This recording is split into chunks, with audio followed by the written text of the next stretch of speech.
ಮಾಜಿ ಸಚಿವ ಬಿಸಿ ಪಾಟೀಲ್ ಅವರ ಅಳಿಯ ಪ್ರತಾಪ್ ಆತ್ಮಹತ್ಯೆ ಹಿನ್ನೆಲೆಯಲ್ಲಿ ಮೆಗಾನ್ ಆಸ್ಪತ್ರೆಯಲ್ಲಿ ಮರಣೋತ್ತರ ಪರೀಕ್ಷೆ ನಡೆಸಿ ಕಳೆದ ರಾತ್ರಿ ಮೃತದೇಹ ಹಸ್ತಾಂತರ ಮಾಡಲಾಗಿದೆ. ಆಂಬ್ಯುಲೆನ್ಸ್ ಮೂಲಕ ಪಾರ್ಥಿವ ಶರೀರವನ್ನು ಚನ್ನಗಿರಿಯ ಕತ್ತಲಗೆರೆಗೆ ಕುಟುಂಬಸ್ಥರು ತೆಗೆದುಕೊಂಡು ಹೋದರು. ಈ ದಿನ ಅದೇ ಗ್ರಾಮದಲ್ಲಿ ಅಂತ್ಯಕ್ರಿಯೆ ನಡೆಯಲಿದೆ. ದಾವಣಗೆರೆ ಜಿಲ್ಲೆಯ ಹೊನ್ನಾಳಿ ತಾಲೂಕಿನ ಕತ್ತಲಗೆರೆ ಗ್ರಾಮದವರಾದ ಪ್ರತಾಪ್ ಕುಮಾರ್ ಅವರು ಅರಕೆರೆ ಅರಣ್ಯ ಪ್ರದೇಶದಲ್ಲಿ ವಿಷ ಸೇವಿಸಿ ಪ್ರಜ್ಞಾಹೀನ ಸ್ಥಿತಿಯಲ್ಲಿ ಕಂಡುಬಂದಿದ್ರು. ಆ ಹಿನ್ನೆಲೆಯಲ್ಲಿ ಸ್ಥಳೀಯರು ಕೂಡಲೇ ಅವರನ್ನ ಆಸ್ಪತ್ರೆಗೆ ದಾಖಲಿಸಿದ್ರು ಕೂಡ ತಿಳಿಸಿದ್ರು. ಈ ರೀತಿಯಾಗಿ ಕಳೆದ ರಾತ್ರಿ ಬಿಸಿ ಪಾಟೀಲ್ ಅವರು ಮಾಹಿತಿಯನ್ನ ನೀಡಿದ್ರು.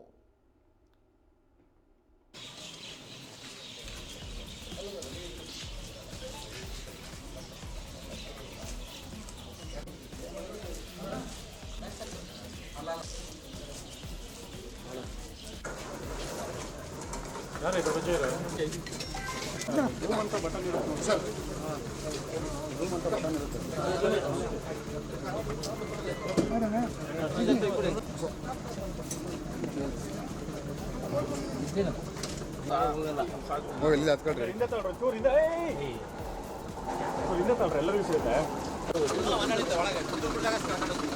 ನಾವು ಬರ್ತೀವಿ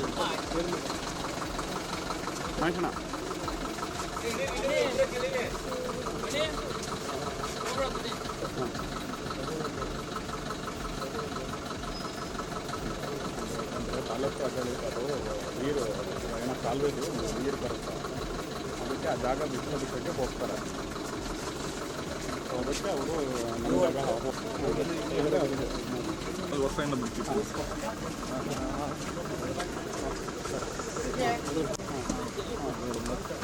ನಾನು ಇಳೆ ಇಲ್ಲಿ ನೋಡಲಿ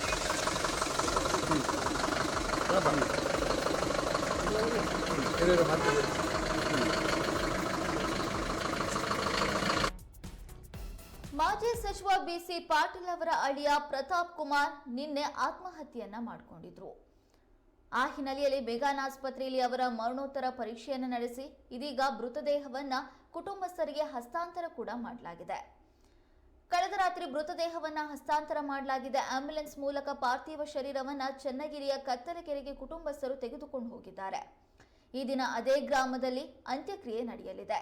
ದಾವಣಗೆರೆ ಜಿಲ್ಲೆಯ ಹೊನ್ನಾಳಿ ತಾಲೂಕಿನ ಕತ್ತಲಗೆರೆ ಗ್ರಾಮದವರಾದ ಪ್ರತಾಪ್ ಕುಮಾರ್ ಅವರು ಅರಕೆರೆ ಅರಣ್ಯ ಪ್ರದೇಶದಲ್ಲಿ ವಿಷ ಸೇವಿಸಿ ಪ್ರಜ್ಞಾಹೀನ ಸ್ಥಿತಿಯಲ್ಲಿ ಕಾರಿನಲ್ಲಿ ಪತ್ತೆಯಾಗಿದ್ರು. ಶಿವಮೊಗ್ಗದ ಖಾಸಗಿ ಆಸ್ಪತ್ರೆಗೆ ಕರೆತರಲಾಗಿತ್ತು. ಆದರೆ ಚಿಕಿತ್ಸೆ ಫಲಕಾರಿಯಾಗದೆ ಮೃತಪಟ್ಟಿದ್ದಾರೆ. ಮಾವ ಪಾಟೀಲ್ ಅವರ ಹುಟ್ಟೂರು ಹಾವೇರಿ ಜಿಲ್ಲೆಯ ಹಿರೇಕೆರೂರಿನಲ್ಲಿ ಗುತ್ತಿಗೆದಾರರಾಗಿ ಕೆಲಸ ಮಾಡಿಕೊಂಡಿದ್ರು. ಪ್ರತಾಪ್ 2008ರಲ್ಲಿ ತಮ್ಮ ಮಗಳನ್ನ ಮದುವೆಯಾದ್ರು. ಅವರು ನಮ್ಮೊಂದಿಗೆ ಹಿರೇಕೆರೂರಿನಲ್ಲಿ ವಾಸಿಸ್ತಾ ಇದ್ರು ಮತ್ತು ನಮ್ಮ ಕೃಷಿ ಭೂಮಿ ಹಾಗೂ ಮನೆ ಸೇರಿ ಹಲವು ವ್ಯವಹಾರಗಳನ್ನ ನೋಡ್ಕೊಳ್ತಾ ಇದ್ರು ಅಂತ ಮಾಜಿ ಸಚಿವ ಬಿಸಿ ಪಾಟೀಲ್ ಅವರು ಹೇಳಿದ್ದಾರೆ. ಅಷ್ಟಕ್ಕೂ ಪ್ರತಾಪ್ ಕುಮಾರ್ ಮಾಜಿ ಸಚಿವ ಬಿಸಿ ಪಾಟೀಲ್ ಅವರ ಹಿರಿಯ ಪುತ್ರಿ ಸೌಮ್ಯ ಅವರ ಪತಿಯಾಗಿದ್ದಾರೆ. ಎಲ್ಲಕ್ಕಿಂತ ಮುಖ್ಯವಾಗಿ ಬಿಸಿ ಪಾಟೀಲ್ ಅವರ ಪತ್ನಿ ವನಜ ಅವರ ಸಹೋದರ. ತಮಗೆ ಗಂಡು ಮಕ್ಕಳು ಇಲ್ಲ ಅಂತ ವನಜ ಅವರು ತಮ್ಮ ಸಹೋದರನನ್ನೇ ತಮ್ಮ ಮಗಳಿಗೆ ತಂದುಕೊಂಡಿದ್ರು. ಪ್ರತಾಪ್ ಕುಮಾರ್ ಅವರು ಕೂಡ ಬಿಸಿ ಪಾಟೀಲ್ ಅವರ ಮನೆಯ ಎಲ್ಲ ವ್ಯವಹಾರಗಳನ್ನ ನೋಡ್ಕೊಳ್ತಾ ಇದ್ರು, ಕೃಷಿ ಭೂಮಿಯನ್ನ ನೋಡ್ಕೊಳ್ತಾ ಇದ್ರು.